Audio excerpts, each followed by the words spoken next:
So good afternoon, everybody. I want to welcome you. We were just having this discussion. We are thrilled to see this many people because it's been a long time since we've had sunshine and warm temperatures. And to have you in here in this number of participants is just wonderful. So I want to thank all of you for coming. My name is Bob Seiden-Schwartz. I am now President Emeritus for the Montana World Affairs Council, an organization that I've been involved with for over 12 years. And I know you've attended many of the programs. I recognize a lot of the people in here. So again, thank you very much for coming. This program today is going to be a discussion about Iran, Afghanistan, and Pakistan in Trump's foreign policy agenda. So I want to thank you all for coming. We have just finished our discussion since we don't have, no, only kidding, folks. So we'll have a lot to say about this issue here this afternoon. Before we get started, I think it's very important to recognize these events do not happen without very significant contributions from many people. And first and foremost, we want to thank Adi for the work that he has done. He was honored along with Mehrdad by Seth Bodnar the other night for their work and contributions both to the university and of course to the community. So thank you, Adi. Appreciate it very much.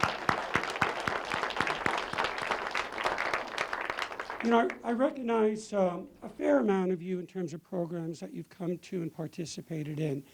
And I think sometimes it's worth stepping back and really realizing how rich of a culture that we have here in this community. And it's because of the University of Montana. It's because of the interest in community people like yourself. So I'm not saying that we take it for granted, but these types of programs and the 16th Annual Central Asian Studies Program that is being presented to you over the last several days is another example of really the amazing quality of individuals, talent, and expertise that we in the community on a year-round basis have the opportunity and the ability to have discussions with. So when you think of Missoula as a city of 70,000 people, surrounding area, 100,000 people, there's not too many places in the United States. When you compare this to see the richness of culture and opportunity. So I say again, thank you to all of you to make this possible by being here today. I'd like to also recognize and thank very much Mehrdad Kia for having the foresight and the wisdom and the effort to include a number of organizations in this type of effort. The Montana World Affairs Council has been a friend and a collaborator with Dr. Kia and the Central Asian Studies Program, and he has reached out to us to include us in this, and it's that type of joint collaboration that allows us to bring the resources together that are so necessary and also to present these type of programs. So I want to say thank you so very much.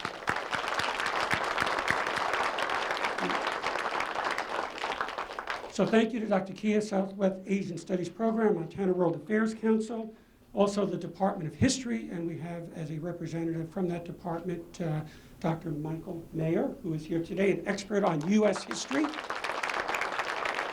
and U.S. policy within that scope.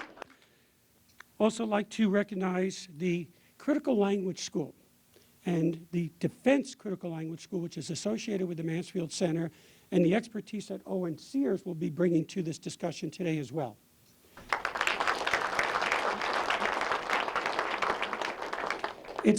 I have had some experience and the honor of being able to participate with Owen on a number of both radio as well as discussions that we've had with many of the participants that the Critical Language School serves.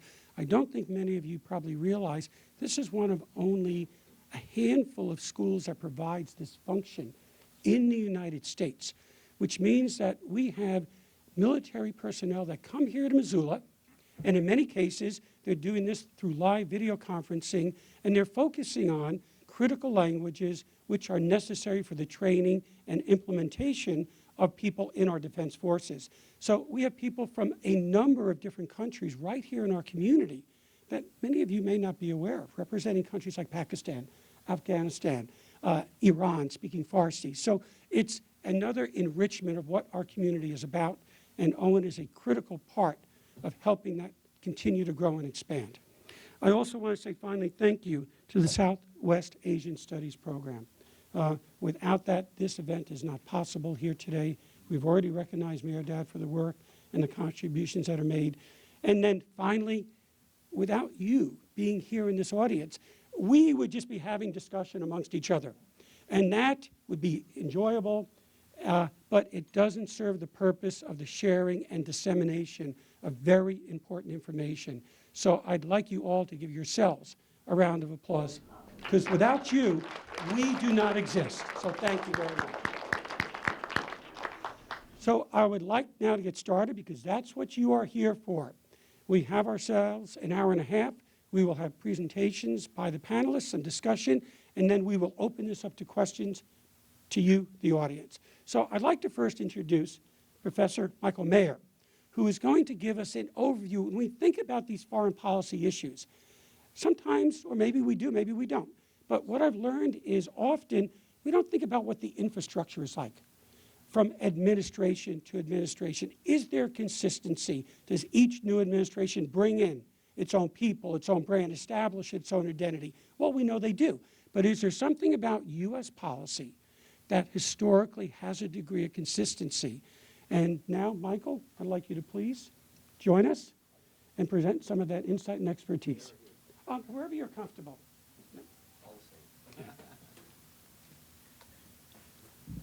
Good afternoon. Thanks for coming, especially on this beautiful day. And again, thanks to Meredith Nardi for, this is the 16th year that they've put this on. It's a remarkable run.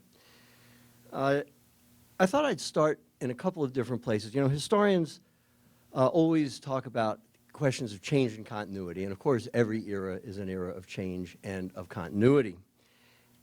American diplomacy has undergone a number of major changes over many years. And one historian, Robert Beisner at American University, he's retired now, I think, wrote a book called From the Old Diplomacy to the New. And he made some interesting observations. When the United States established its independence, it didn't have a professional diplomatic corps. It was considered European, elite, undemocratic. And so America didn't have ambassadors. America had ministers. And over the course of the 19th century, these ministers were sometimes people from elite backgrounds, many of whom have had grand tours of Europe or the world. They knew the societies with which they were interacting. Many of them made actually pretty competent representatives of the United States. But at the end of the 19th and the beginning of the 20th century, American diplomacy began to change. American diplomacy in the Western Hemisphere was often career military people, admirals and generals who served as diplomats because we didn't have an official diplomatic corps. But with World War I and the emergence of the United States as a major economic and military power in the world, there came to be a perceived need for professional diplomatic corps. This is the beginning of Georgetown's School of Foreign Policy and all the other, Tufts and all the other schools that came after it, the Wilson School at Princeton. And this model of professional diplomacy took over. And yet, if you look at the 1920s, there's a mix, and some of America's finest diplomats weren't products of this new professional model of diplomacy. But there's a real advantage to having career diplomats, professionals, handle your foreign policy. Not always, as I said, sometimes amateurs can do it as well. But let me give you an example from my experience. I was teaching in New Zealand in the 1980s when the Labour government was elected, and the Prime Minister, David Lange, and his government were not especially from the anti-American wing of their party or even from the anti-nuclear wing of their party, which were very strong both and not completely overlapping. But they began a right-wing economic policy. It was unpopular with much of their party. And to throw the left wing a bone, they picked a fight with the United States. And they declared New Zealand a nuclear-free zone. And the American military ships, and Navy ships, were never said whether they were carrying nuclear weapons or not. It was official policy. No, they never said. And so technically, New Zealand was off limits to American naval ships. And the ambassador at the time, Monroe Brown, was I don't know, a car salesman or something from California. And every time he opened his mouth, he inflamed the situation. I mean, this was a situation that was a sort of a disagreement between longtime allies. And it was going to be a disagreement. It was going to have consequences, but it didn't need to be inflamed every day. And it was amazing to see when Paul Cleveland, a career professional diplomat who'd been ambassador to South Korea, was moved to New Zealand. The issue wasn't resolved. The United States and New Zealand still had their disagreements over this, but it stopped showing up every day on the front page of the Auckland Herald. There's a real advantage to having career diplomats. And yet presidents, in many instances, are frustrated by career diplomats, by the State Department, by the slow process of diplomacy and the incredible bureaucracy of the State Department. And if you just go back, Franklin Roosevelt detested the State Department. He referred to them in public as the striped pants boys, a term that was picked up in the post-war period by conservative Republicans, who also didn't like the State Department. Roosevelt publicly privately mocked his Secretary of State, Cordell Hull. Cordell Hull was he'd been a senator from Tennessee. He was a pretty excitable sort of fellow, but he had a speech impediment. And when he got really excited, he would talk about Key West. And Roosevelt used to talk about Hull's in one of his Key West moods. And Roosevelt used personal emissaries rather than the State Department for much of his diplomacy. And when Cordell Hull, who was the longest-serving Secretary of State, stepped down during the war, it was clear Roosevelt intended to serve as his own Secretary of State. John Kennedy also was very distrustful of the State Department, its slow diplomacy. Kennedy liked action. He liked things to happen now. And he wasn't interested in a great deal of debate or a great deal of consideration of alternatives. He wanted to know what to do and how to do it. Richard Nixon also very much distrusted the State Department and its career diplomats, and put a very old and very dear friend of his, William Rogers, in charge of the State Department, and then proceeded to humiliate him for Rogers' entire tenure as Secretary of State. Henry Kissinger was the primary driving force, or at least along with Nixon, behind American foreign policy. He was a national security advisor, and eventually when Rogers stepped down, he became Secretary of State as well, and spent a lot of time thinking about how to keep the career diplomats from screwing up his diplomacy. So there's always been this conflict, and I suspect there always will be. Where are we now? It's a little hard to tell. It's clear that the current president has a certain contempt for the traditional modes of diplomacy. And yet, in many cases, as he's fond of pointing out, the traditional diplomacy hasn't been all that successful, whether it's North Korea, Syria, or other places. Some people have pointed to the absence of appointees in the State Department. The State Department, I think, if you ask people over there at least, they would tell you that they're pretty short-handed these days. There are key positions that haven't been filled. And I think that's true, and there are a number of reasons for this, some good and some really not very good. One of them is, I suspect this was a pretty low priority for at least some of these appointments for the Trump administration. I think another is that I kind of doubt that the Trump people really expected to win, and if they did, they hadn't done a lot of planning anyway about it. I mean, most administrations, when they come in, have a bunch of hangers-on who've been with the candidate for years, if not decades, and they're already slotted into various political appointments, especially in places like state and justice and treasury and other key departments. That dynamic was pretty clearly absent in this administration. But and for that, especially for some key vacancies, they deserve criticism. And yet, if you look at other positions, Democrats have held up key appointments. Look at the debate that's going on right now. Will the Secretary of State designee, Pompeo, actually get confirmed? It's not all that clear. Rick Grenell, the ambassador to Germany, it seems like a reasonably qualified guy, has been held up endlessly in the Senate. So there are, as I said, there are a variety of reasons why these things take place. And I think it's important to think about these in a longer-term context, the context of executive distrust of the State Department, the bureaucracy, the tedium, the specialization, the bureaucratic interests. You rarely see someone who has a desk in the State Department whose advice becomes policy change his or her mind. Once that advice becomes policy, that's policy. I'll end with this, but think back to Vietnam. If you were sitting on the Vietnam desk, or the South Vietnam desk in 1961, You're not on a fast track to an ambassadorship. You're on a fast track to nowhere. The people who are going to become ambassadors are in Europe or in the Soviet desk. And now all of a sudden, this little area of the world heats up a bit. And people are paying attention. And somebody asks for your advice. Gee, isn't that terrific? And it's a step up in the career. And so you give your advice.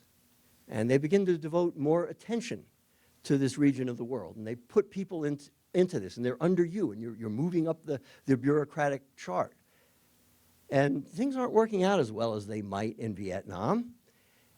Are you going to change your policy? Walk into the White House and say, Mr. President, I'm sorry, the advice I gave you was crap. We really need to take a different course. That's pretty much the end of your career. And so you don't see that very often. And so all of these things go into, and presidents are aware of this, all of these sorts of dynamics, bureaucratic politics, rivalry between the executive, the various branches of the executive, rivalry between executive and Congress, all of these go into determining policy. And I think it's important to think about many of the issues that we talk about in that context, rather than simply in terms of one individual or another individual. Are they getting along? Do we like them? That plays a role, but it's certainly not the entire story. Thank you.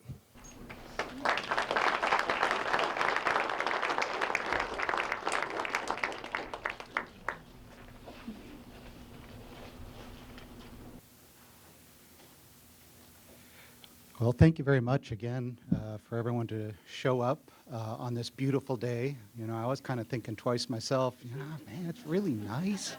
There's sun finally, and I'm thinking, you know, I got to drag myself in and talk about this. But thank you very much to Mayor Dodd, and thank you much to everybody else for coming out here today. I'm going to talk about Afghanistan mainly in my discussion. And unlike my honorable and esteemed colleague, I have to rely on PowerPoint. You know, and maybe this speaks a lot to the environment that I'm coming from. I briefed the military. And believe me, you cannot survive without this horrible thing, which they're all quick to say they hate it, right? Oh, PowerPoint, I hate these guys. And then when you don't have it, that's when they all complain. You know, it's like, well, I didn't really find that interesting. You know, you get the idea that PowerPoint is you know, both a blessing and a curse, if you will. Now let's see if I can make the blessing work for us. Apparently I cannot.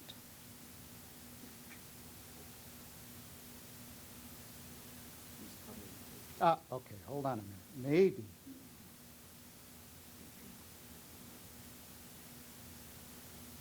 Huh? Okay. All right, so the title of my presentation today is Trump, Pakistan, Afghanistan, Deja Vu all over again. Because there's one thing that I've learned over the years of following Afghanistan in particular, and this is including President Clinton, this is including President Bush II, of course Barack Obama, and now with Donald Trump. And the rule of thumb seems to be that everybody's great on the campaign trail, right? If I can get it just to, oh, never mind. I didn't realize that the screen doesn't look like, all right, my apologies. I'm a PowerPoint ranger. That essentially over the course of 4 presidents, there's a lot of criticism on the campaign trail of the existing president's policy. But in the end, when that person finally does make it into the White House, there's sort of this dawning realization that, you know what, it's really hard. I can kibitz from the sidelines all I like when I'm a candidate, but when I'm actually in charge of this thing, these things are tough. And even Donald Trump a few months ago, when he was unveiling his new Afghanistan policy, said, you know, on the campaign trail, it's one thing. When you're in the Oval Office, it's another. It's like, yeah, here's a lesson that they all learn, right? All right, so it's our longest war, Afghanistan. It's also our forgotten war. And by our forgotten war, I mean it always gets cursed by something else happening in the world that overshadows it, right? For only a brief moment from 2002 to midway through 2003 did Afghanistan get any attention, and then something else happened that starts with an I and ends with a Q. 17 years and counting. So George W. Bush had a strategy, 8 years to implement it. Barack Obama had a strategy, 8 years to implement that. Donald Trump has a strategy. Who knows how many years he has to implement that? But will it work? And that's what I want to get us back to today. But the difference between rhetoric, the difference between promising the sky and then actually accomplishing something. And my cartoon here maybe points it out in a nice sort of way. I think we're finally turning the corner of the mountain in Afghanistan, and you're only going back to start on the Monopoly board.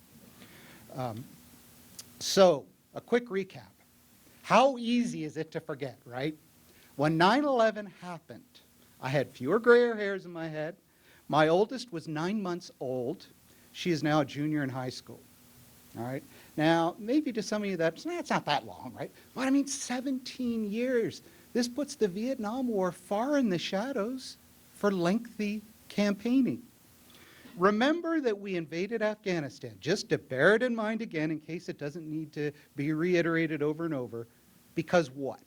Because Al-Qaeda bombed the United States with planes. They flew planes into buildings in New York City, in Washington, D.C., and into a Pennsylvania field. And the Taliban, which was governing Afghanistan at the time, sheltered Al-Qaeda. So we'll get that behind us. Great.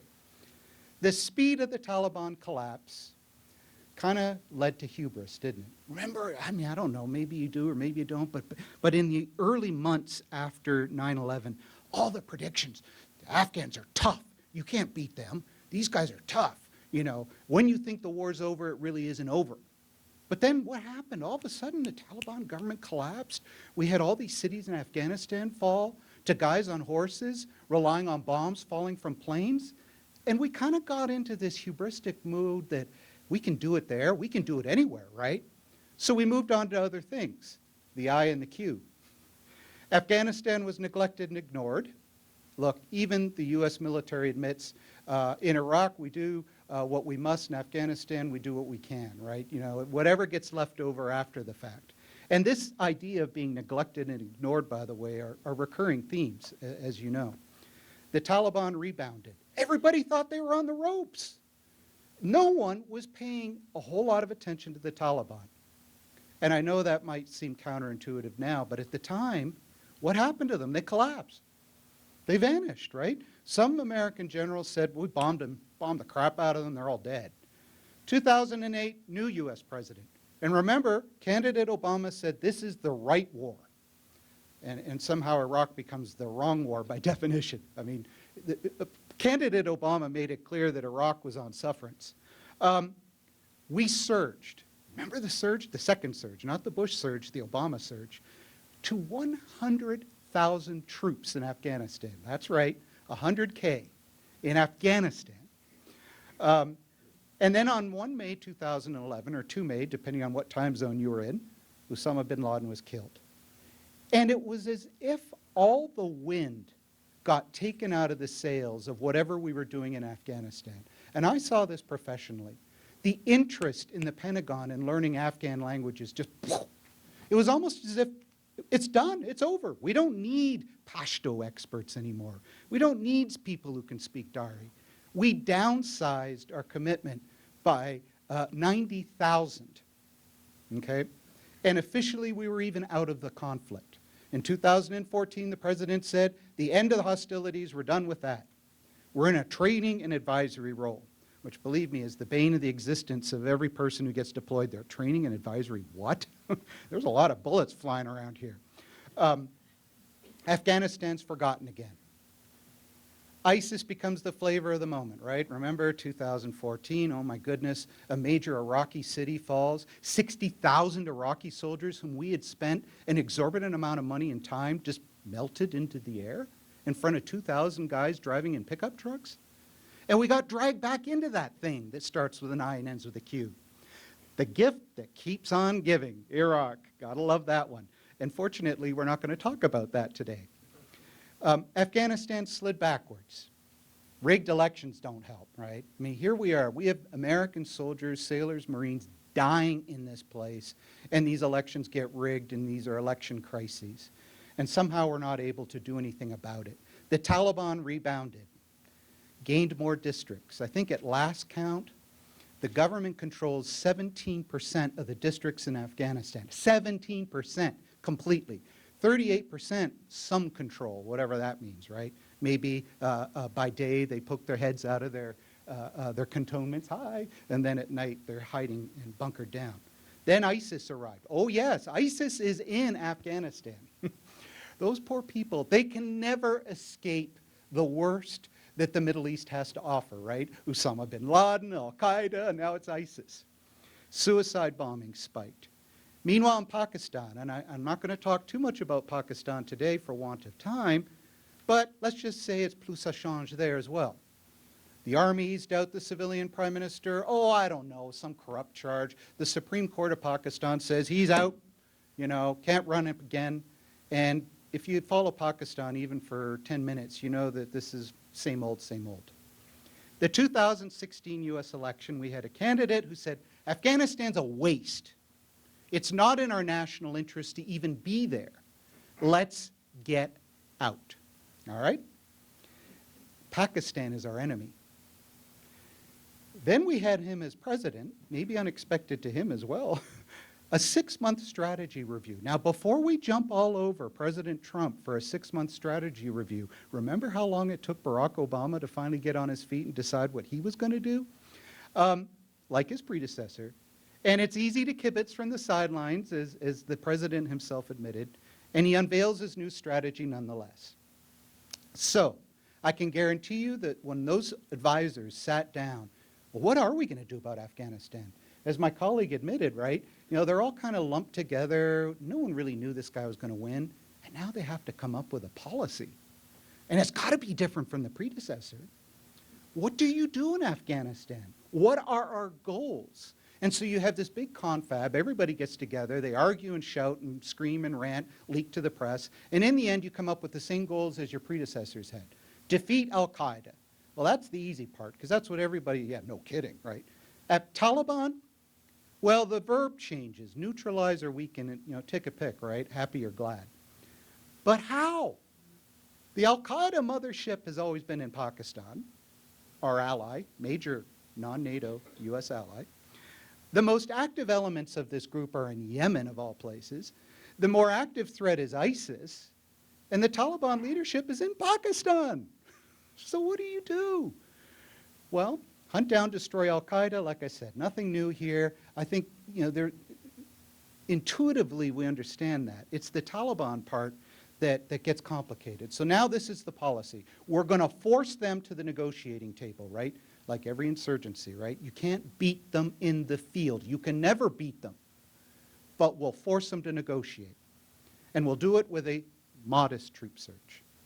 5,000, not 80,000, 5,000. So whatever Trump's predecessor didn't accomplish with 80,000, we're going to try and accomplish with 5. Pressuring Pakistan. Shame them. Make them look like what they're really doing is in fact nefarious. We're not going to play their game anymore. Deny them aid. Loosen the rules of engagement. This is something that's music to some of the ears of the U.S. Air Force officers who say we need more drone strikes. We need more bombers. We need more airstrikes, more, it's called a MOAB. And it's got a technical military term, but it's basically the mother of all bombs. So we're using those now. Okay, but will it work? The glass half full is this. Trump is doing things that his predecessors kind of shied away from, maybe for for interests of diplomacy above all else. He cut Pakistan's aid. $1.3 billion in military assistance per year. It's gone now. And the Pakistanis said, do your worst, right? You can do your worst, and basically we'll rely on our friends the Saudis and the Chinese to make up the shortfalls. And some of them said, don't act so fast about that. He publicly outed Pakistan. These guys are the enemy. These guys are aiding the Taliban. For some reason, Osama bin Laden was hanging out in Abbottabad, Pakistan, a kilometer away from the military academy there. I don't know how that happened. He gave CIA new orders. You guys are not only going to focus on al-Qaeda like you always have, now you're going after the Taliban full time. And the CIA, is saying, well, wait a minute, sir, with all due respect, we have only so many resources. Stop complaining to me about resources, just go out and do it. He unleashed the Air Force, like I said, massive ordnance, I don't know, Moab. The glass half empty question needs to be asked, though. Will these things work? Will they bring the Taliban to the table where nothing else apparently has so far? And here's my answer. Pakistan still has our leash. Yeah, they got us on a leash. Who is the tail and who is the dog in this case? The more troops we put in Pakistan, even 5,000, as we found out 10 years ago, the more logistics we need. The more logistics we need, the more we need Pakistan. It's just the realities. It's called geography. Look where Afghanistan is. It's a landlocked country. Or we need Russian cooperation. Oh, really? The more we need them, the less pressure we can exert on them when it comes to other things like Pakistani nuclear weapons or Vladimir Putin offing his opponents with chemical weapons. Amateurs discuss tactics, professionals discuss logistics. Yes, I threw in a Napoleon quote even in the middle of a talk on Pakistan. Afghanistan is landlocked. To fuel, feed our armies, we need overflight rights. We need to fly over their territory, and we need to ask them permission to do it. We need someone else's roads or railways. If it's not Russia's, it's Pakistan or Iran. Yes, Iran is an alternative, not that we ever mention it. That means, yes, getting back to the theme of my colleague, negotiating. I know this is not something that we like to do very much, right? Kissing up, making nice. When you get elected on a platform of being the tough guy and unexpected, you don't want to sit down across from these people. Maybe North Korea. Who knows? Maybe Pakistan. So it is all about Pakistan. Unless we're willing to cut a deal with Putin, good luck with that, or mend fences with Iran, better luck with that, right? Or cut bait in Afghanistan altogether and say this thing can't be won, we will have to deal with Pakistan, whether we like it or not. And believe me, they know it, and they're sticking it to us. If you even read some of the reactions of Pakistani diplomats and politicians to Donald Trump's cutting their military aid, it's been sort of, yeah, do your worst. You'll be coming back and you'll be begging. They still hold the key cards. Support for the Taliban, our logistics, and our overflight rights. We can't do a damn thing in Afghanistan without any of those things. We never found their price tag, did we? And what's their price tag? What is the price that Pakistan wants for them to change their policy that we can put smiles on our faces and say, you guys are real allies now? We gave them major non-NATO ally status, and that didn't cut it. We gave them $33 billion, and apparently that didn't cut it either, because there was no discernible change. Threats backfired. We've threatened them before. I mean, the president has taken the extra step by saying, you ain't getting any more military aid. They cut our logistics. Oh, I'm sorry, America. We just have a lot of insurgency problems in the Khyber Pass. Just go back to your history. There have always been problems in the Khyber Pass. And you know what? They cut off your logistics for a few weeks. We'll fix it, but it's going to take time. So what do they want? And I'm almost done. One, pro-Pakistan regime in Kabul. And what does that mean specifically? The Taliban or the equivalent, whatever you want to call them, Haqqani network or something else, have to dominate all the key positions of the Afghan government. Whether the Afghans want that or not is completely irrelevant to Pakistan. They want the presidency. Obviously, this guy Ashraf Ghani, he's an American stooge.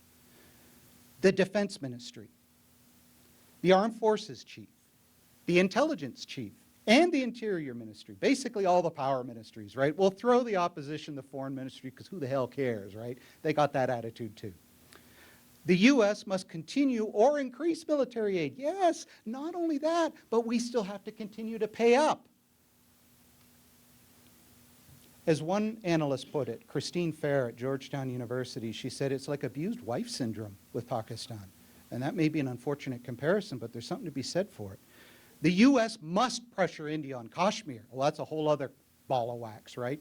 In other words, the U.S. can't do what Trump has been doing lately. We love India. India's our best friend. India and us get along great as opposed to those other guys. That's got to stop, says Pakistan. You have to respect us. And by the way, you got to stop lecturing us all the time on human rights, on Taliban, on Al-Qaeda, on all the things that happen in Pakistan while you're still giving us aid. And you're going to have a smile on your faces and you're going to put up with it. So I'll leave you with this. Should we pay? Are those reasonable prices? Because I have a hard time imagining that it's going to come to anything else. We got our map.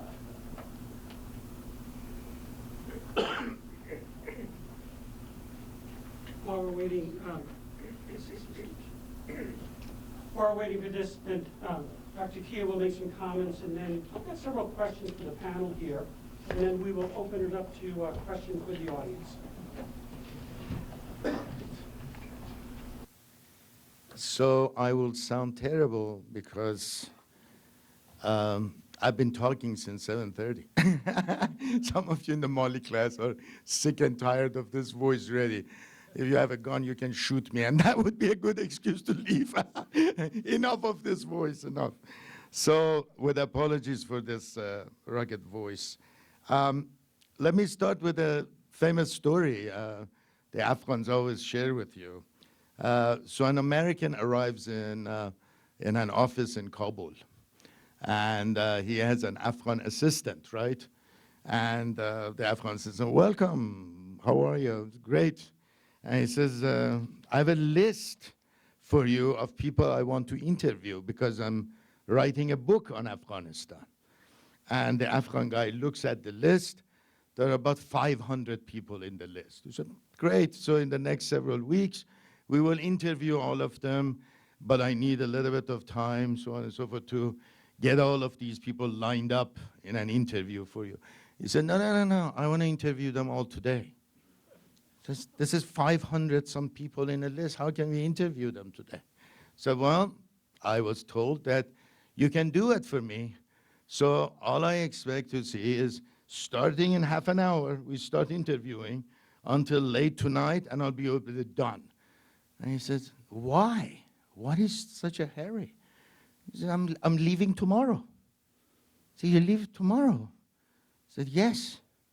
He said, well, when did you arrive in Afghanistan? I said, yesterday. Yesterday you arrived, and today you want to interview 500 some, and you're leaving tomorrow. What is the name of your book? And the American guy looks and says, Afghanistan, yesterday, today, and tomorrow.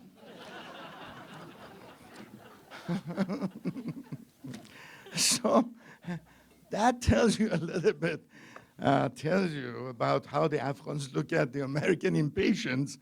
And may I start with that as saying that I always see, whether we have worked with the State Department or we spend time in Washington, we talk to analysts and so on, there's absolute impatience with complexity, right, with depth, with understanding identity issues, historical issues, cultural issues, a reflection of sort of an American sort of view of things, that what's wrong with these people?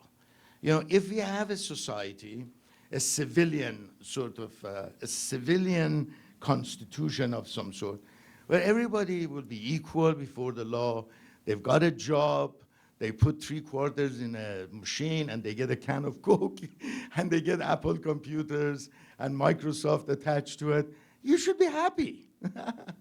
And the problem with this is the lack of understanding or lack of appreciation that these are ancient lands with ancient feuds and layers of historical issues that cannot be resolved overnight and cannot be forgotten and forgiven just because we have arrived and we have this set model that has worked here and therefore should work there.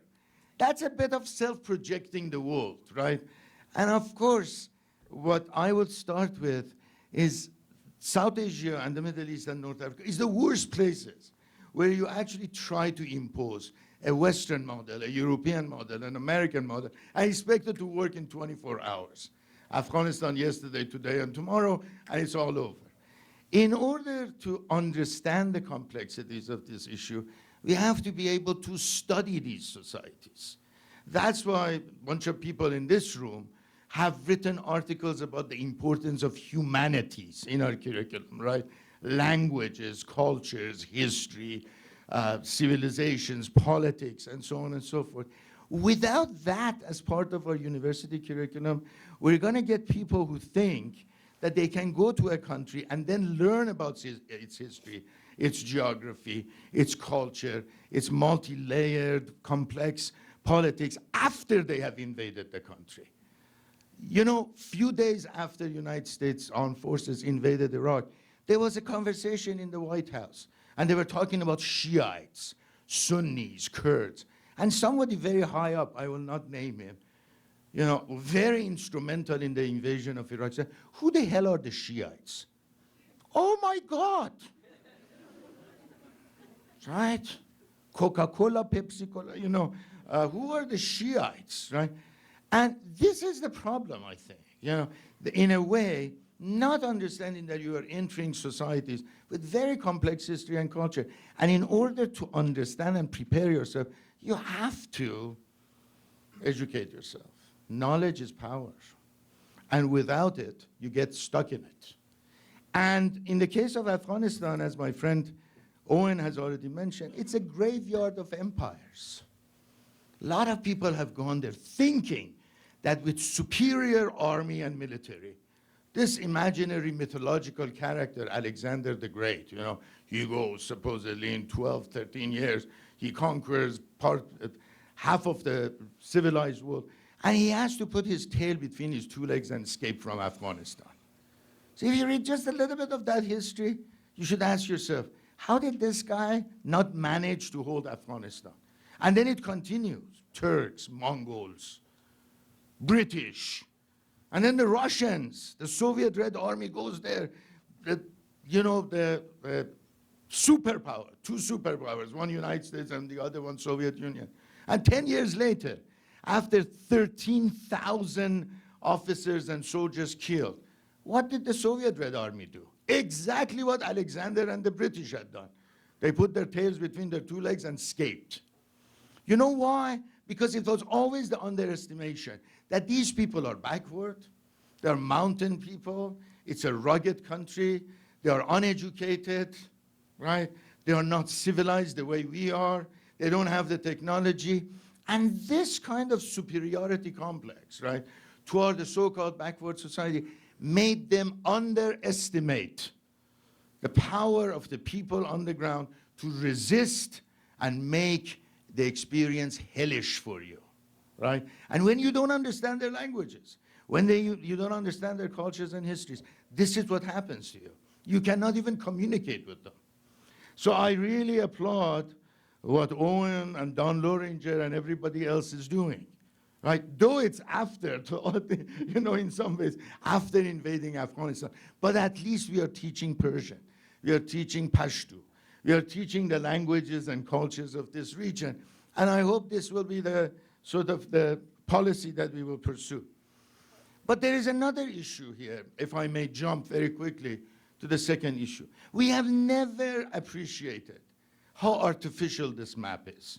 And I know some of you are sick and tired of hearing this from me, but it is artificial, which means that the people of these so-called countries, Afghanistan, Pakistan, remember they all have Istan, right, added.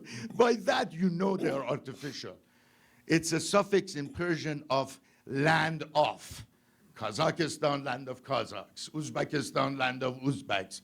Tajikistan, land of Tajiks. Afghanistan, the land of Afghans. But who are the Afghans? The last time I checked, Afghan is the name of a dog.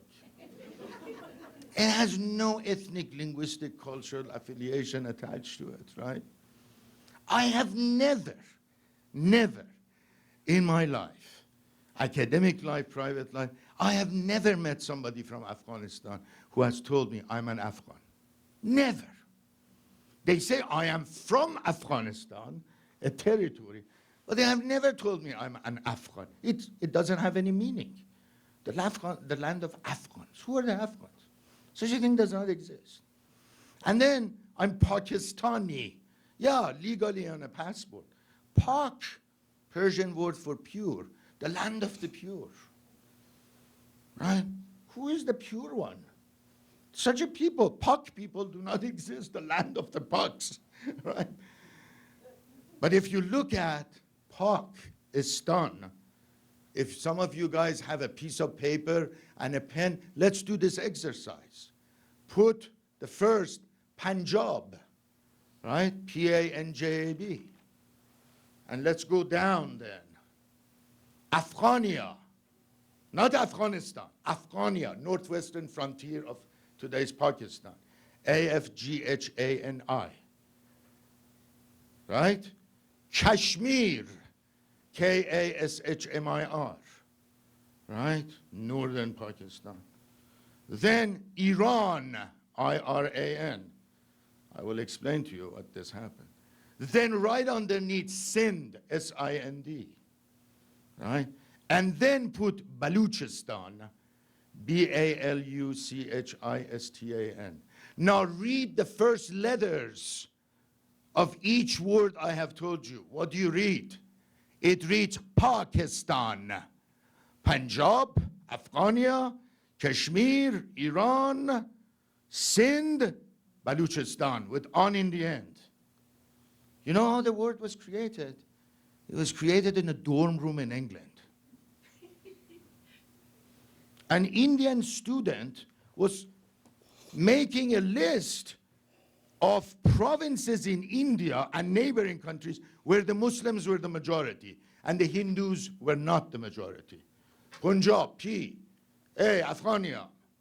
K, Kashmir. I, Iran. That's add Iran, yeah. S, Sindh. And Baluchistan, that on in the end, Pakistan. That's how the name was created. Students, don't give up. You can create your own country. Right? This is how artificial they are in terms of, they are what the great historian and sociologist Benedict Anderson called the imagined communities. They were imagined before they came into existence, right? In the minds of intellectuals in those countries. So going back to Afghanistan for a moment, Afghanistan was not to become a country, but it became country by force. What is Afghanistan all about? Owen has already mentioned it. It's landlocked, right? First and foremost, it's the ABC. It's landlocked. And it's between what and what? It's between Central Asia, those 5 Istans, Kazakhstan, Uzbekistan, Turkmenistan, Tajikistan, and Kyrgyzstan, and India. Pakistan did not exist until 1947, August, to be more precise. So why did you have this landlocked country? You know why? Because in the second half of the 19th century, Russians crossed the Caspian, or came from the north also, and they occupied these 5 republics, which did not exist at the time. The Russians would create them artificially in 1920s, right? And the Russians were going east all the way to the Chinese border. But you know, as long as you are right there on River Panj or Amu Darya, which separates Afghanistan from Central Asia, you have a very easy access to India, right? But India was the jewel of the British crown.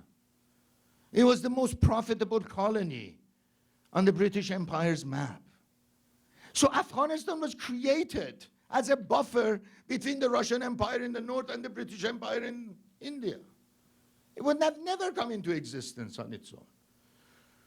And if I may use the Iranian perception that many Afghans privately admit to, Afghanistan is more Iranian than Iran itself, in some ways. Pashtun, they're Iranic people. Tajiks, they're Iranic people. One of the official languages of Afghanistan, Persian, Dari, D-A-R-I. In fact, as the British would admit in their documents, Afghanistan is Eastern Iran. Iran is Western Iran, right? So Afghanistan was separated from Iran according to the Paris Peace Treaty of 1857, mediated by somebody who's called Bonaparte, right? As a peace treaty between the British and the Iranians, Iran gave up its claim on Afghanistan, and the British turned it into a buffer between themselves and the Russians to the north. Now, I have done this on behalf of my colonial interest in India, and to protect my economic interest in India against the aggressive Russians coming from the north. But what kind of arrogance is it that gives me the claim that I expect these people in this artificial buffer state between myself and the Russians to the north to actually love and coexist together as a people? There was no Afghan nation, and they never wanted to be together. So let's look at Afghanistan. And this is a little bit oversimplistic, and I apologize to Owen, we have discussed the complexity of this. But southern Afghanistan is predominantly, not exclusively, Pashto, right? P-A-S-H-T-U. And Pakistan is always worried about the southern part of Afghanistan because there are also Pashtus on the other side in Pakistan. Pashtus are an Iranic people, Iranian-speaking people, but they don't speak Persian like the majority of Iranians, right? The northern part of Afghanistan, not exclusively, but predominantly Kabul, K-A-B-U-L, and northern part of Afghanistan is predominantly Tajik, T-A-J-I-K, which is another word for Persian, right? Though there are very, very formidable communities of Uzbeks, a Turkic people, there are Turkmens, and so on and so forth, another Turkic people. Then the center of the country, the Bamiyan region, you know where the Buddha statues were, is dominated by a people we call the Hazara, right? H-E-Z-A-R-A-H, H-E-Z-R-A-H, H-E-Z-A-R-A-H. What does Hazara mean? Hazara in Dari means 1,000, right? These are units of Mongol hordes, Mongol invaders who invaded this part of the world, and then they settled. After centuries, after 13 centuries, when they settled, they still look Mongolian, but they cannot speak a word of Mongolian. They speak fluent Persian. And under the influence of various Iranian dynasties, they converted to Shia Islam, S-H-I-A. Do you want me to add to the soup and make it more confusing? It has carrots, it has mushrooms, it has potatoes, it has onions, and here we are, adding pepper to the soup a little bit by entering this. You know, and what is always strikes me is, and it bugs me, let me admit to you openly, the British with that accent, you know, Oxfordian, American, oh my God, he has British accent. You know, he must be smart, you know, right? And they lecture about what do you do with Afghanistan? For God's sake, shut up, sorry. You created the mess. You left it there. At least have the, you know, humility, humbleness, to say we created Iraq, sorry. We created Afghanistan, and now we are asking you to go there and save us and our interest each time. So when you have ethnic, linguistic, religious groups which never wanted to be together, it's almost impossible to actually keep it as a nation. So the fundamental fact in this region that the countries of the region are not nation states, are artificial countries. And we go in there with the huge goal of rebuilding Afghanistan. Which Afghanistan? Right? I am sitting, I arrive at Reagan Airport. What was it called? National, right? Yeah. So I get into this taxi cab to go to my hotel because we have meetings the next day, Department of Education, Department of Defense, and so on, for grants and projects with the federal government. And I look at the guys, you know, they have their IDs on the taxi. And the first thing I noticed, you know, the name sounds Afghan. And after a few minutes, hello, how are you? And by accident, I immediately realized he's from Afghanistan. I said, in a little bit of accented Dari Persian, I said, brother, are you from Afghanistan? So, oh, so you speak our language? Yes. And very happy. The taxi ride became slower, right? A little bit less maddening, going left and right and so on and so forth in that traffic. And then we started speaking. And I said, so you're Afghan? And he said, curse the Afghan. I am a Tajik. We are not like those damn terrorist Pashtus in the south. Oh my God. I tell the Americans, show me one bombing by any Persian Tajik in Afghanistan. All this terrorism is in the south, and those savage tribal people who have never been urbanized, who have never been civilized. And I thought myself, I have to share that with the Department of Defense, you know. Such a country does not exist. If the northern section does not want to be part of the south, and they do not even identify themselves as one country. So, but it's a curse. Why is it a curse? Because we are there believing that by military force, financial force, foreign aid, bringing our, you know, a little bit kind of dependence. I wouldn't call them puppets, God forbid. Mr. Karzai or Mr. Ghani being puppets of the United States or the British establishment. But look, I mean, we know where they worked and who their friends were and who recommended them. They're Pashtus from the south. We want to keep the Pakistanis happy. We are not giving power to those Persians who has good relationship with Iran, right? We are giving the power to the traditional elite, the Pashtus in the south. So Pakistan will be quiet. But in the end, we have realized, more or less, that this is not patchable, right? But then the curse is, if you withdraw your forces from Afghanistan, then it becomes a base for Taliban insurgency and the return of its terrorist allies, such as ISIS, such as the Haqqani network, and so on and so forth. In all this, though, I have to admit one thing, and we want to give enough time for everybody to ask questions.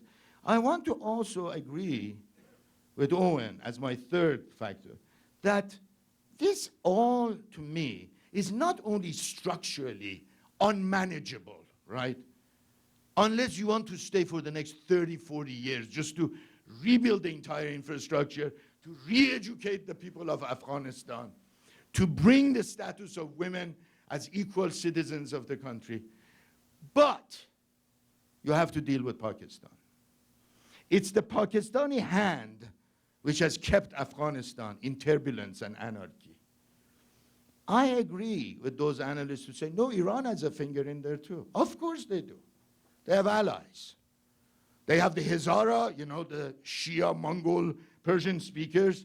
They have been arming them, funding them. They have taken them into Iran. They support the Tajiks, the Persians in the north. True, they have allies. And they have tried to put those allies in power in Kabul. But Pakistan has a much bigger muscle. And they have a much more ambitious agenda. Why? Because of Pakistan's obsession with India. Right? Pakistan, the identity of this country, another artificial country created. You know, it's fascinating. For Muslims, where the provinces of India had Muslim majority, that became Pakistan, right? But since the formation of Pakistan in 1947, they have never been able to get together and have a sense of who the Pakistanis are, right? I remember the famous story, the first time the Pakistani parliament met, right? And this poor guy, Pashtu, you know, from northwestern frontier, Afghania it's called, right? He got up and started speaking in Pashtu. He's in his own language. Instead of Urdu, the official language of Pakistan. URDU. Right? He spoke him proudly. And some guy gets up and said, what a traitor! How can you not speak in Urdu? You have to speak in Urdu, the official language in Pakistan. You're a Pakistani now. And the Pashto guy just looked at him and said, for the last 4,000 years, I've been a Pashto. For the last 1,400 years, I've been a Muslim. For the last day or two, I've been a Pakistani. To whom do I have my loyalty? to my language and culture and where I'm coming from, not this artificial country you have created for me. So, why is Pakistan so obsessed with controlling Afghanistan? Because in their mindset, in a future war with India, Afghanistan will provide what, Owen? Strategic depth. Bravo. A plus. Afghanistan, in the minds of the Pakistani military intelligence, ISI, if we may bring them, creates or provides strategic depth. India will attack, and Pakistan will fold. At least initially, they have always been defeated by superior India. And then they will use Afghanistan to retreat to a mountainous, rugged area and fight back against India. That's why Pakistanis are also obsessed with having nuclear capability. So scare India off. And that's why, we will finish now. My apologies. No, but this is the key to the issue. As long as Pakistan is obsessed with controlling Afghanistan, we have to know what the price is and what it takes Pakistan to come along. I have a feeling, and my last sentence, that as long as Pakistan is involved in Afghanistan, and they are just waiting for us to get out, just matter of time, Afghanistan will never see peace and stability. And with allies like this, who needs an enemy? Thank you.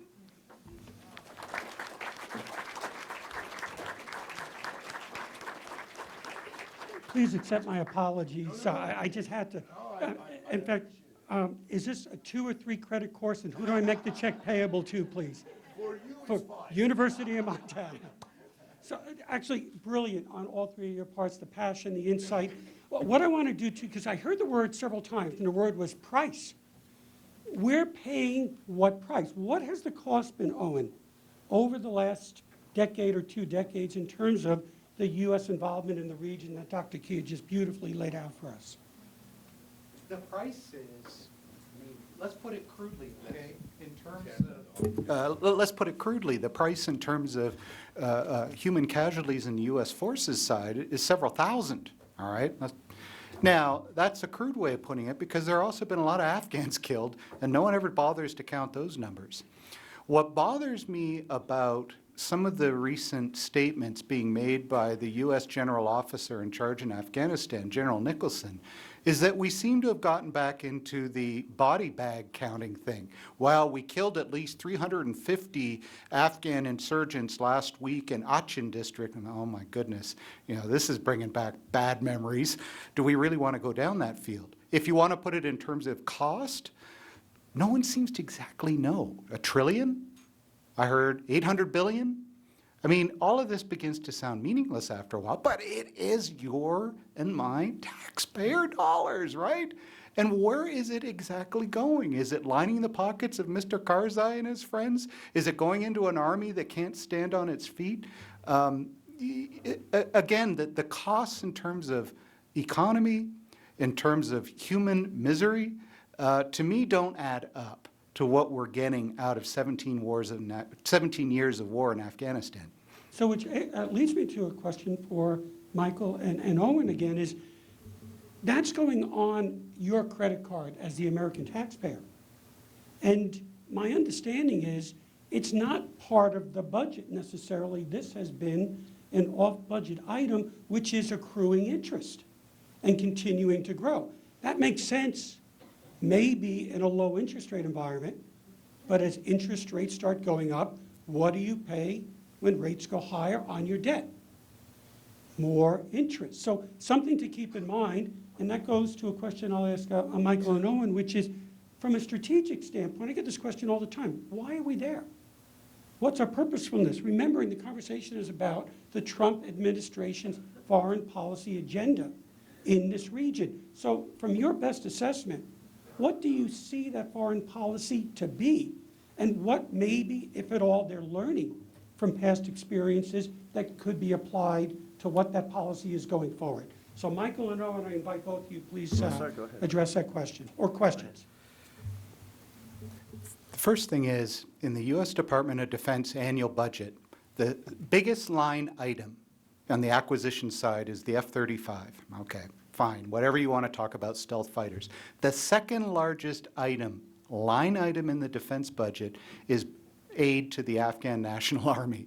So if you think about that in terms of opportunity cost for modernizing our military to deal with a threat that may be looming on the horizon, whether you call it China or Russia or something else, that's a cost that's being paid.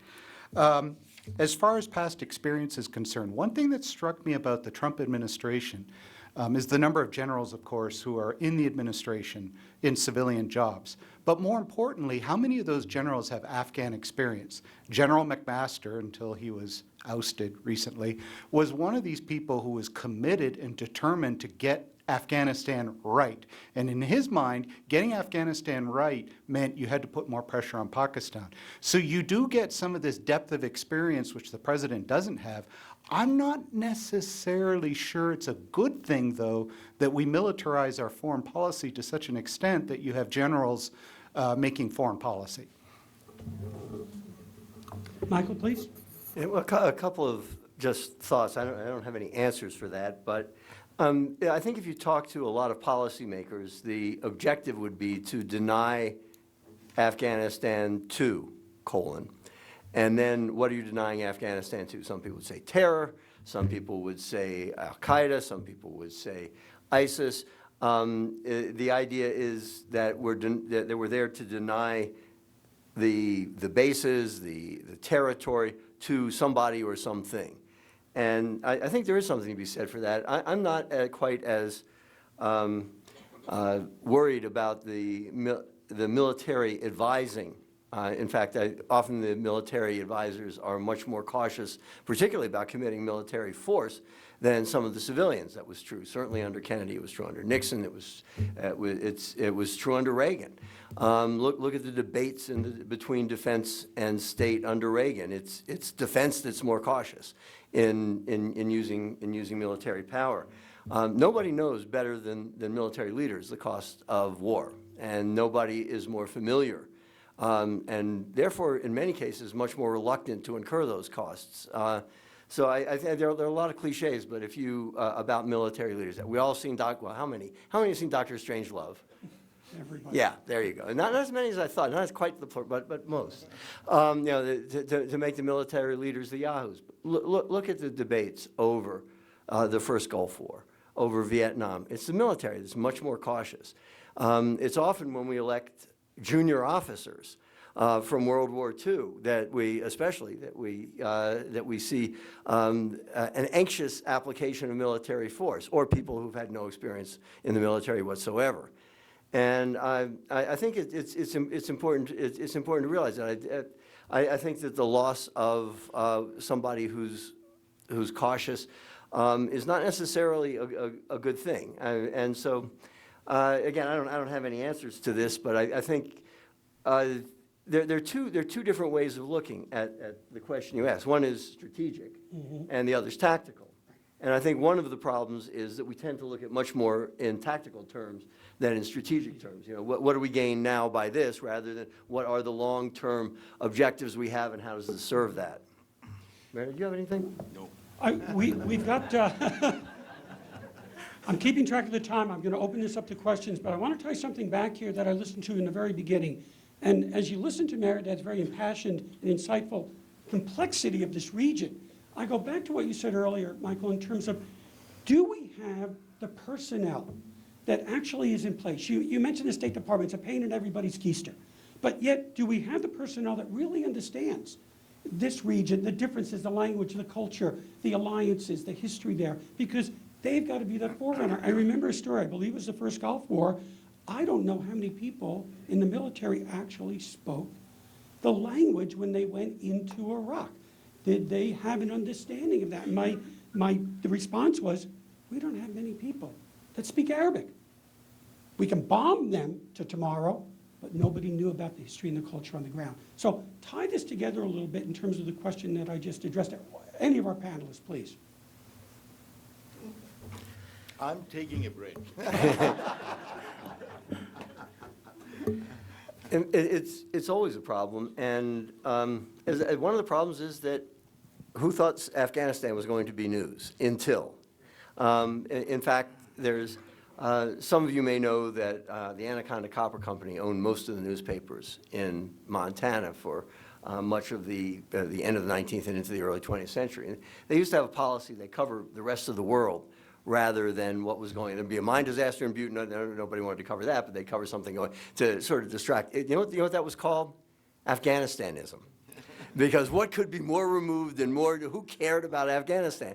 And I think that to a certain extent that was true. You know, again, the state, if you want to get a fast-track career in the State Department, I'm guessing the Afghanistan desk was not it until 2001. So, Owen, last question to you. We are still a superpower, like it or not. Does that not entail the responsibility of having that type of infrastructure in place if we are going to act and present ourselves in that manner? Oh, I mean, here again, you know, to answer the previous question, then tackle this one. We instituted a program, U.S. Central Command. It was called the AFPAC HANDS program, to develop expertise among military officers and senior enlisted in the cultures, the histories, the politics of the region, what we've been talking about today. It was a great idea, right? And you know what they used as their model? Somewhat ironically, the British. They said, you know, the British back in the day, you know, 19th century, when they dominated what's now Pakistan, they would put some poor slob out there in the northwest frontier, and he was supposed to judge local conflicts. And these guys would write books about Pashtuns. They would write books about tribes in the Pashtun areas. And they acquired all this knowledge, which, believe it or not, we're still using to this day because we don't have a clue. But the ironic thing, or the unfortunate thing about AFPAC HANDS was, it's faded out. We don't have the attention span beyond 4 years or 2 years, depending on how you look at it. The program has been allowed to lapse and die. So again, deja vu all over again. We're bound to repeat the mistakes of the past if we don't perpetuate the knowledge base that we need in areas like this. It never ceases to amaze me how many times you see people making predictions or assessments and they don't speak the language of the area, right? Or they've never been to the area. And the thing about AFPAC HANDS was it was trying to correct that. So in answer to your second question, you know, as long as we're pretending that we're the superpower of the world, and as long as we're pretending that on a map of the world, we are the only country that does this, by the way.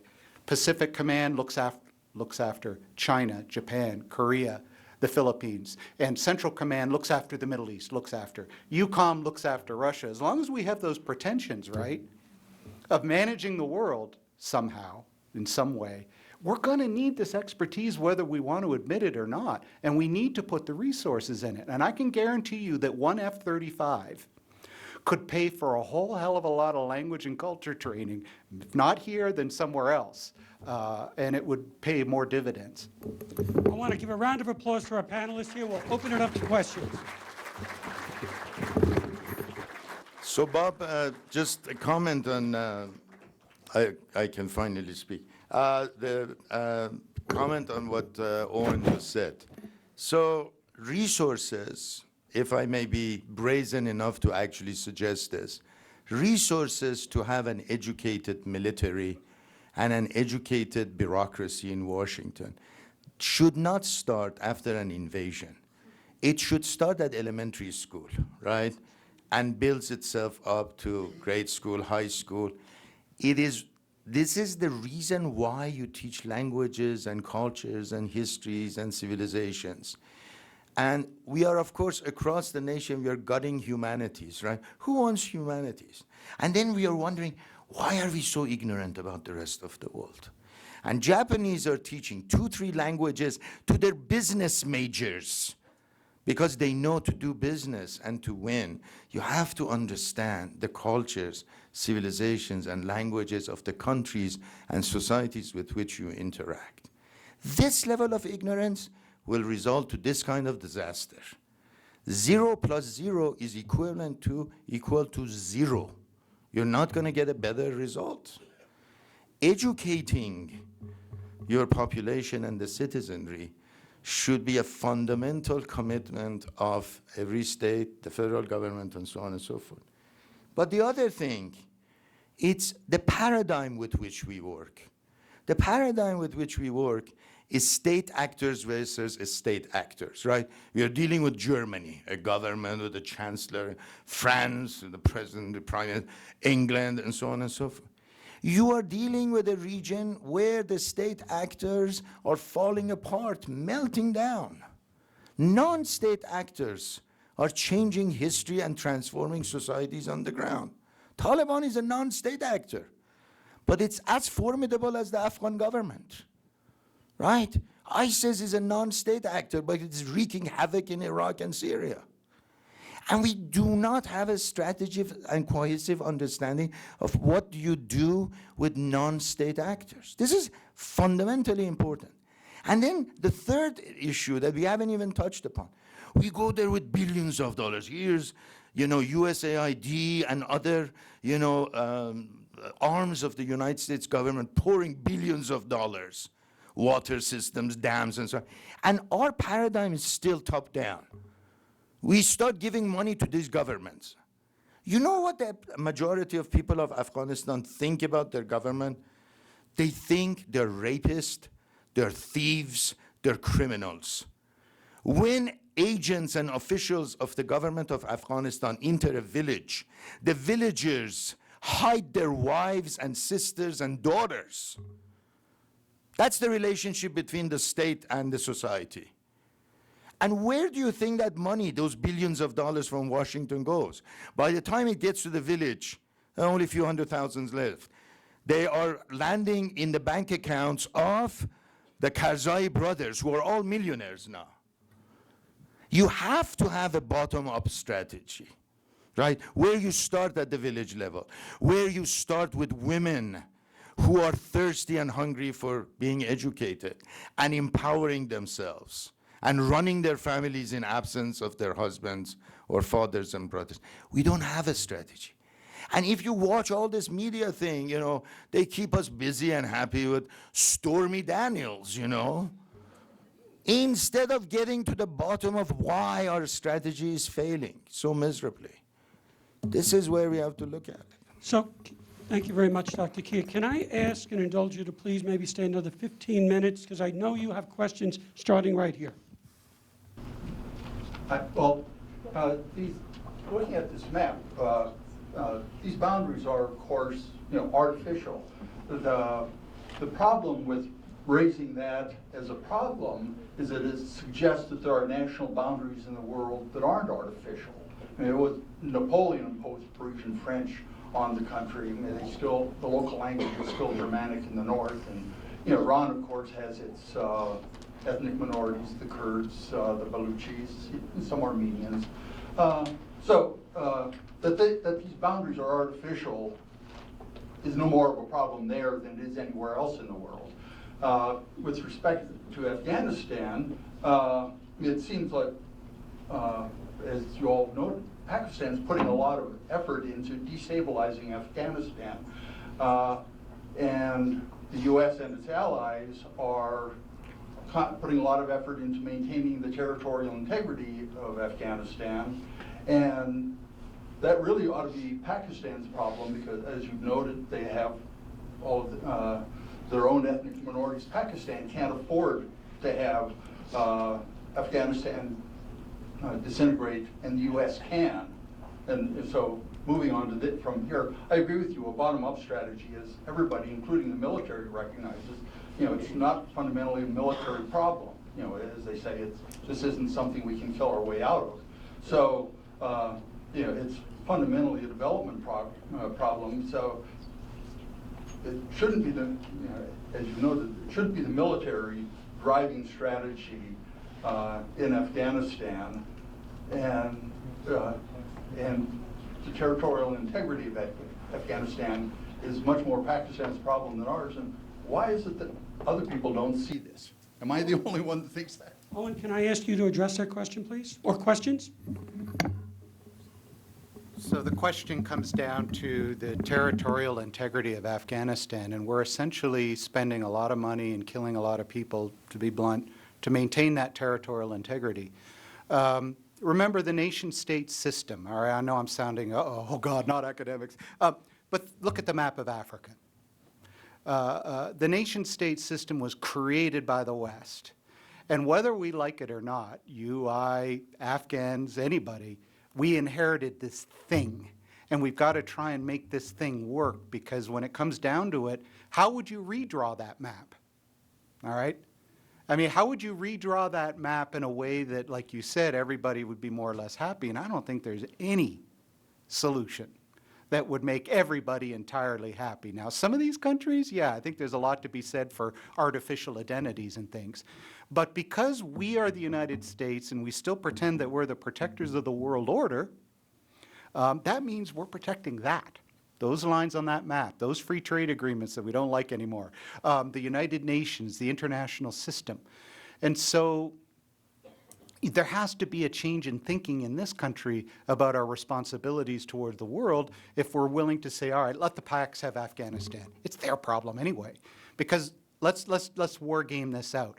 Let's say that Pakistan inherited Afghanistan. They will never be able to manage Afghanistan any more than the British could, any more than the Russians could, any more than we could, any more than anyone could. But the thing is, Pakistan is inherently unstable, and so now we start raising the specter of a country with nuclear weapons, with an unstable government, an overpowerful army, and could this be used against us? So again, you know, you start thinking, well, what's the alternative to this? And I'm afraid that I don't have any really good creative answers on that. I'm still trying to think them up, right? How would I redraw the map? I want to weigh in a little bit here too, because we've had this discussion in this region, but just to the west of this is China. And there's a policy that they have in place called Road and Belt. So all three of our panelists think in terms of that policy and how that moves into this region and what the effect is, and where is US policy thinking about this? And what, if anything, what type of response do we have as China moves to this region? So, Mirdad, and then please the other panelists. Yeah, I mean, I want to go back to that great comment about artificiality and so on and so forth. It's not unique to that part of the world. You are completely right. There are no very clean national ethnic boundaries. I mean, look at Spain. Catalans, Basques, you know, they want some kind of autonomy or separation, right? Look at Northern Ireland, you know. The British had to exert military force, you know, to maintain order and security between the Catholics and Protestants. I mean, this is not uniquely Middle Eastern or South Asian. It's a worldwide issue. But nobody comes and napalm bomb Catalan or Basques, right, for talking about autonomy. They still have some kind of discussion between the government of Spain and the autonomous provincial authorities there. And the vote of the people of those regions does have a say in pushing the political agenda in this direction or that. I do not know of any election nationwide in Iraq asking the people of Iraq what kind of country they want to live in. Do the Kurds want to remain in Iraq? Right? Do the Tajiks want to remain in Afghanistan with the Pashtuns?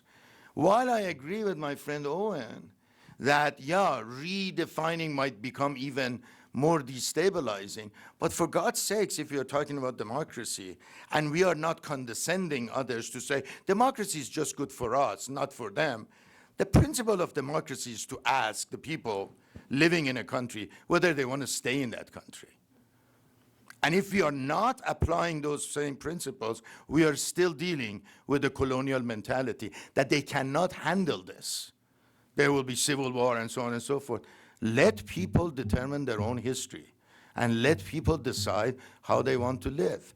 And we went and we got rid of Saddam, and I was, changing channels, and Fox News says, the people of Iraq celebrating their freedom from Saddam. I look at the TV set. The Kurds are jumping up and down, dancing to their music with a different flag. It's green, white, red. It's not the color of the Iraqi flag. They were hoping we will come and finally they can get out of the prison called Iraq, and they can have at least autonomy or self-rule. They can speak their language. They can have their schools. They can have instruction for their children, not in Arabic, but in some form of Kurdish. And that's not a crime, to want to exert some kind of authority over your own future, over your own communities. And I think we have a problem with that, because we think if Iraq falls apart, if Afghanistan falls apart, the beneficiaries are not very good. Pakistan will benefit, maybe. Iran will benefit. Look, they benefited from Iraq's loss of Saddam Hussein and so on and so forth. That's why we are keeping these fragile, disintegrating state intact. But look, we're not going to be there forever. And they're going to fall apart. I'm not going to be there. But they're going to fall apart. They're artificial and they are doomed to fall apart. And that's my perception of this. I think supporting that is if you look at, you think Europe, but look at the recent past in Europe. Yugoslavia resolved their desire not to be in the same state one way with force of arms. The various ethnic groups in Yugoslavia are now separate. And Czechoslovakia decided the matter in a different way. But they're now two republics, and it's probably I think both sides are happier. So this thing isn't restricted to the Middle East, and sometimes boundaries do reflect something more than just an arbitrary line. What about Germany? You gave other Question, let's have the microphone and then people can hear. And then, no, you are coming next, so, yeah. Yeah, please. So from you, I heard that Afghanistan could be kind of three sections. There's a south, there's a west, and there's a north. In the very past, in the ancient, or no, just old times, did the north protect itself? Did the south have its own thing? Would the Taliban even want to control everything? Or would they stay in the south? Owen, please start with Owen and then I'll come. I wish I had a map of Afghanistan here, the ethnic map of Afghanistan that you find in the CIA World Factbook. Not that I'm tooting CIA's horn, but you look at how freaking complicated that country is when you start looking at ethnic group A, B, C, D, E, F. And while it's true that most Pashtuns are in the south and east, you will find Pashtun colonies in northern Afghanistan, in Kunduz, in Jowzjan, and you're scratching your head and you're thinking, how the hell did those guys end up there? They ended up there because an Afghan king at the beginning of the 20th century punished the tribes by moving them up there and saying, not only am I going to punish you, but I'm going to stick you among people who don't speak your language, don't follow your culture. And so when the Taliban say, we're not going to settle for half a loaf or a quarter loaf, we want the whole thing because we're not Pashtuns. How dare you say that about us, Taliban? We're Muslims. And that's the identity that we adopt. And so you can talk all you want, you Westerners, about Tajik speakers, about Pashtun speakers, Arab this, Persian that. But you see, they emphatically reject tribalism, supposedly. This is the ideology, right? They emphatically reject the ideology of even accepting that there are differences. We're all Muslims first, second, third, and fourth, and that's all that matters. And inshallah, God willing, when we recreate our caliphate, everybody's going to be happy again. What about Germany, East and West? They have the same culture, the same language. They managed to tear down the wall, come back together. But that's exactly the point. They have the same culture, the same language. They were divided. They were divided by not an arbitrary at all, but a line of a military advance. It had absolutely nothing to do with the desire of the German people to split into two different republics.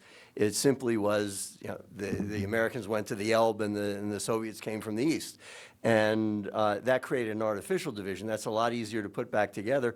But even when you look at that, Germany's still working through the complexities and divisions of class and economics and ideology that have resulted from that East-West division only for a couple of generations, compared to the kinds of divisions that Mehrdad and Owen are talking about that go back centuries or millennia.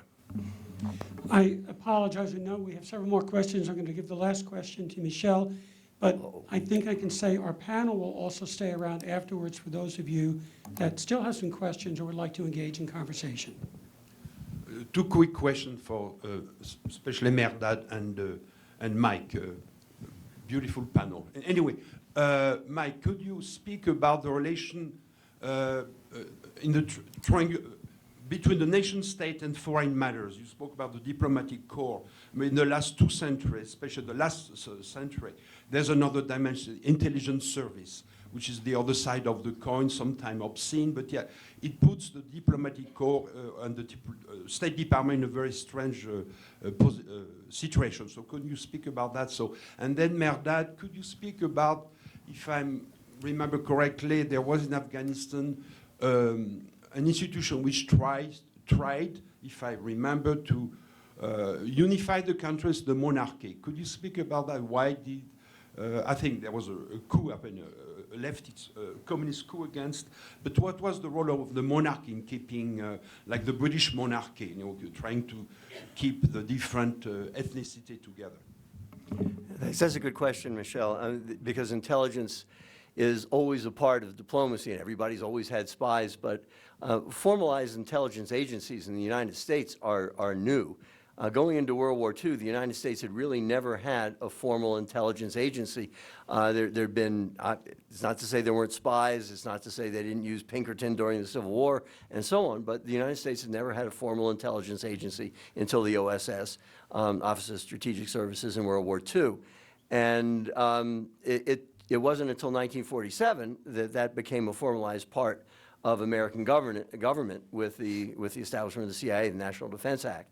So the CIA is a pretty new entity, and not to sound too glib about it, but in some ways we're still working out the relationship between CIA and State Department, and we have military intelligence as well, and they're supposed to work together, all of these things. But again, bureaucratic politics and other things enter, and it doesn't always work. We've seen CIA and State Departments clash at various times. I'm not sure it really answers your question, but you raised a very important issue, which is intelligence is supposed to work in support of foreign policy. It's supposed to inform foreign policy. In fact, the CIA was begun as an idea rather than an action agency. And that's more National Security Council now, I suppose. But this is an important distinction, and sometimes we wind up with, as you undoubtedly know, we wind up with intelligence and foreign service officers in a given region or in a given country who work at cross purposes. Great question about the monarchy in Afghanistan. The last king, His Majesty Mohammad Zahir Shah, was basically the symbol of the unity of the people of Afghanistan. And the key issue with the monarchy, which was, by the way, installed by the British, but survived and basically beyond British colonial rule over Afghanistan, was that he was always referred to as Babay Millat, right? The father of the nation, right? He was a Pashto, originally from the south, the Ahmadzai tribe of the Pashtus. But he couldn't speak Pashto. He spoke Dari, Persian. So in a sense, he was acceptable to Pashtus because he was ethnic Pashto, but he was also acceptable to the Dari Persian speakers because he was a kind of a native Persian speaker. But in a sense, he transcended regional, tribal, linguistic, sort of sub-ethnic also, sub-linguistic identities, which has divided and fragmented Afghanistan as a country. On July 17th, 1973, the irony of all ironies, he was overthrown by his own cousin, Mohammad Dawood. Mohammad Dawood Khan who was married to a sister of the king. And Mohammad Zahir Shah was forced to leave Afghanistan, and he resided in Rome until, when Karzai assumed the reign of power, when we went in and got rid of Taliban, then he was brought back. And many people in Afghanistan still wanted the Babay Millat to come back and unify Afghanistan. But there was too many protests, right, inside Afghanistan, but also outside. And the biggest protester outside was Iran, right? If a man with the title of Shah returns to Afghanistan and becomes the father of the nation, what about the monarchist in Iran asking for restoration of monarchy in Iran, which would be a disaster for the Islamic Republic in Iran? So the monarchy was actually a progressive, enlightened monarchy, but with not much muscle in terms of centralized government authority, but slowly modernizing Afghanistan, building schools for girls, adding to the number of universities and colleges, adding a large number of hospitals and clinics, maintaining a neutral position in the Cold War between Soviet Union and United States. And one of the biggest mistakes of Mohammad Dawood, who replaced him and declared Afghanistan a republic, was he took a very pro-US, pro-Iran, at the time the Shah, foreign policy, alienating the Soviet Union, resulting to the alienation of the Marxists, both the Parcham and Khalq factions of the Communist Party of Afghanistan, which eventually went in 78 and overthrew him and brought a Marxist government, pushing Afghanistan to the arms of Soviet Union in response to US and Iran gaining power in Afghanistan. And that is the beginning, in fact, of the civil war in that country. Ladies and gentlemen, Owen Sears, Michael Mayer, Mayor Dakfield. On behalf of all of us, thank you so very much for our outstanding presentation of art, and thank you, Missoula.